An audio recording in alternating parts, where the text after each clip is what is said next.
નમસ્કાર દર્શક મિત્રો, સ્વાગત છે આજના નવા વિડીયોમાં। તો દેશ દુનિયા અને ગુજરાતને લગતા તમામ મોટા સમાચાર જોવા માટે મિત્રો ચેનલને સબસ્ક્રાઇબ કરવાનું ભૂલતા નહીં। તો આજના પ્રથમ સમાચારની વાત કરવામાં આવે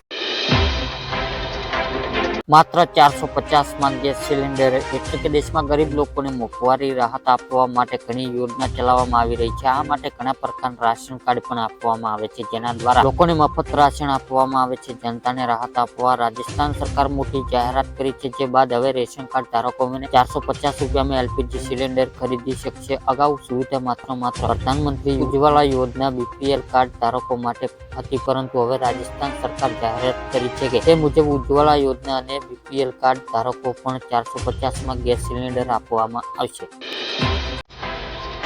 ત્યારબાદના મહત્વના સમાચારની વાત કરવામાં આવે તો મિત્રો, મોબાઈલ ખરીદવા 6000 રૂપિયાની સહાય। જો તમે પણ મોબાઈલ લઈ લીધો હોય તો અથવા તો લેવાનું હોય તો ગુજરાત સરકાર આપશે તમને 6000 રૂપિયાની સહાય। સ્માર્ટફોન સહાય યોજના 6000 મોબાઈલ લેવા માટે સહાય આપવામાં આવે છે। મોબાઈલ લઈ લીધો હોય અથવા તો લેવાનો હોય તો આ બંને કેસમાં સહાય મળવા પાત્ર થશે। ત્યારે આ યોજના લાભ લેવા માટે તમારે એક ઓનલાઈન ફોર્મ ભરી સબમિટ કરવાનું રહેશે। થોડા દિવસમાં તમે કરેલી અરજી જ્યારે એપ્રુવલ થશે ત્યારે તમારે આપેલા બેંક એકાઉન્ટમાં પર 6000 જમા કરવામાં આવશે।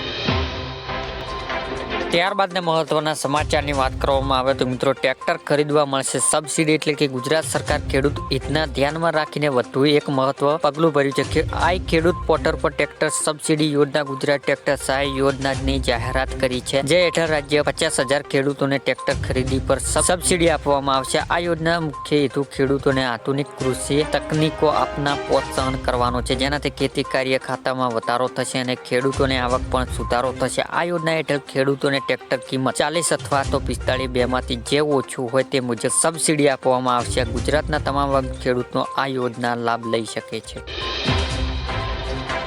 ત્યારબાદના મહત્વના સમાચારની વાત કરવામાં આવે તો મિત્રો, ખેડૂત માટે ખેડૂત લક્ષ નિર્ણય એટલે કે રાજ્યભરના ખેડૂત માટે સારા સમાચાર આવ્યા છે। આગામી 11 નવેમ્બર ટેકાના ભાવ મગફળી ખરીદી શરૂ કરવામાં આવશે। હિંમતનગરની રાજ્યમાં ભૂપેન્દ્ર પટેલ મગફળી ખરીદીનો શુભારંભ કરાવશે। રાજ્યના 160 થી વધુ ખરીદી કેન્દ્રો પર ટેકાના ભાવે મગફળી ખરીદીનો શુભારંભ થશે અને વેચાણ માટે 3,33,000 થી વધુ ખેડૂતોને નોંધણી કરાશે। ઓનલાઈન નોંધણી માટે 10 નવેમ્બર છેલ્લા દિવસ છે।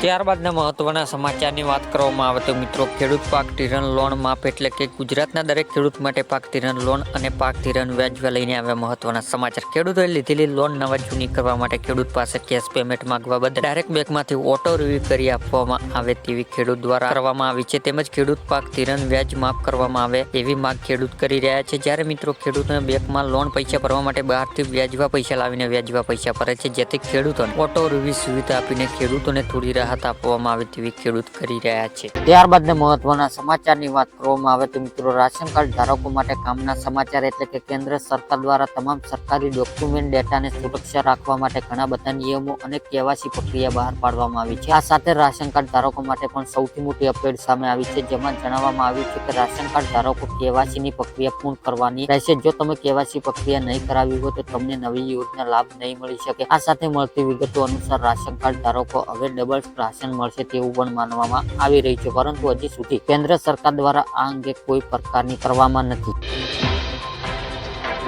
ત્યારબાદના મહત્વના સમાચારની વાત કરવામાં આવે તો મિત્રો, પાન કાર્ડ ધારકો આપણે ધ્યાન એટલે કે જે લોકો પાન કાર્ડ આધાર કાર્ડ સાથે લિંક કરાવવાનું બાકી હોય તે વહેલી તક પાન કાર્ડ આધાર કાર્ડ સાથે લિંક કરી શકે છે। જ્યારે કેન્દ્ર સરકારે જણાવ્યા અનુસાર દેશમાં 70 કરોડ પાન કાર્ડ ધારકો છે, જેમાંથી 10 કરોડ લોકોને પાન કાર્ડ સાથે આધાર કાર્ડ લિંક કર્યું નથી, પણ જો આધાર અને પાન લિંક નહીં હોય તો તમને મોટી રકમ વ્યવહારો બેંક દ્વારા કરી શકશો નહીં। સરકાર યોજના લાભ પણ મેળવી નહીં શકો, તેમજ ટેક્સ વિભાગ દ્વારા કોઈ રિબેટ આપવામાં આવશે નહીં। જોકે લાંબા સમય પાન અને આધાર કાર્ડ લિંક નથી તો કપરાશો નહીં।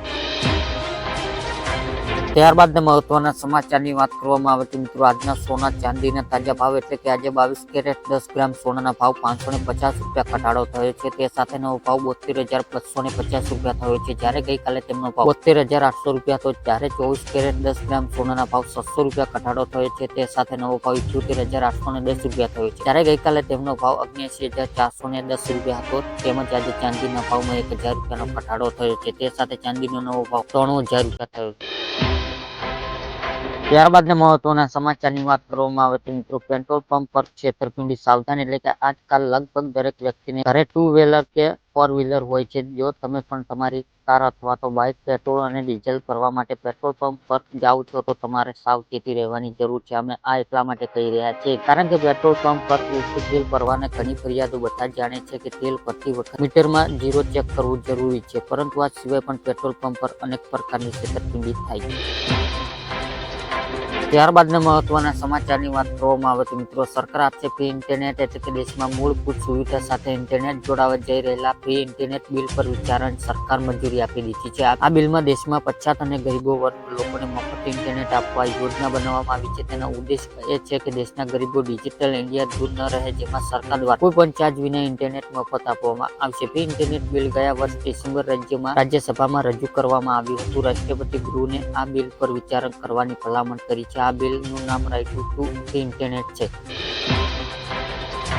ત્યારબાદના મહત્વના સમાચારની વાત કરવામાં આવે તો મિત્રો, ખેડૂતોને દેવા માફ એટલે કે મહારાષ્ટ્ર આગામી થોડા દિવસો ચૂંટણી યોજાવાની છે, ત્યારે તમામ મોટા નેતાઓ લઈને અનેક કાર્યકર્તાઓ ચૂંટણી જીતવા માટે જોરશોરથી પ્રચાર પસાર લાગવા છે. આ દરમિયાન આજે મહારાષ્ટ્ર ભાજપ ચૂંટણી ઢંઢેરાની જાહેરાત કરવામાં આવી. કેન્દ્ર ગૃહ પ્રધાન અમિત શાહ ચૂંટણી ઢંઢેરો જાહેરાત કરતા કહ્યું છે કે જો અમારી સરકાર મહારાષ્ટ્ર બનશે તો ખેડૂતોને દેવા માફ કરવામાં આવશે. ત્યારે આ જાહેરાત બાદ ગુજરાત ખેડૂતોને ભારે રોષ જોવા મળી રહ્યો છે કે ગુજરાતમાં કેમ ખેડૂતોને દેવા માફ કરવામાં આવતા